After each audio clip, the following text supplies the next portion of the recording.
పద్మావతి రమేష్ చంద్ర అయితే అరవింద దగ్గరికి వెళ్ళి, అరవింద ఇది తీసుకో అమ్మా అని అయితే రమేష్ చంద్ర అంటూ ఉంటాడు. ఆ మాటలకి అరవింద ఏం మాట్లాడాలో తెలియక అలా చూస్తూ ఉంటుంది. రమేష్ చంద్ర అయితే తీసుకోయమ్మా, మా పుట్టింటి నేను మీ అమ్మ ఇస్తున్నానని తీసుకో, నీకు పుట్టింటి నుంచి ఇది శ్రీమంతంకే అని అనుకో అని అంటూ ఉంటాడు. ఆ మాటలకి పద్మావతి అయితే అవును వదిన తీసుకోండి, ఇది సాక్షాత్తు అమ్మవారే ఇచ్చారని చెప్పి తీసుకోండి వదిన అని అయితే అంటూ ఉంటుంది. ఆ మాటలకి అరవింద్ తల చూస్తూ ఉంటుంది.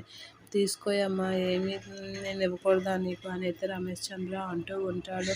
ఆ మాటలకి అరవింద ఏం మాట్లాడకుండా అలా చూస్తూనే ఉంటుంది. అక్కడ అరవింద వాళ్ళ పెదనాన్న అయితే తీసుకోయమ్మా, పుట్టింటి నుంచి వచ్చి ఇచ్చింది ఏది వద్దనకూడదమ్మా, తీసుకో అని చెప్పి అంటూ ఉంటాడు. ఆ మాటలకి అరవింద అయితే అలా చూస్తూ ఉంటుంది. తీసుకోవాలని అనుకుంటుంది కానీ విక్కీ ఏమనుకుంటాడు ఏంటో, తీసుకుంటే ఏంటాక ఎలా చేసావని మళ్ళీ నన్ను తిడతాడేంటో అనేది అరవింద అలా ఆలోచిస్తూ ఉంటుంది. ఏంటి ఆలోచిస్తున్నావు అమ్మ, తీసుకో అని తన పెదనాన్న అంటూ ఉంటే తీసుకోవాలా వద్దా అని ఆలోచిస్తూ అలా తీసుకోవడానికి తీసుకుంటూ ఉంటుంది.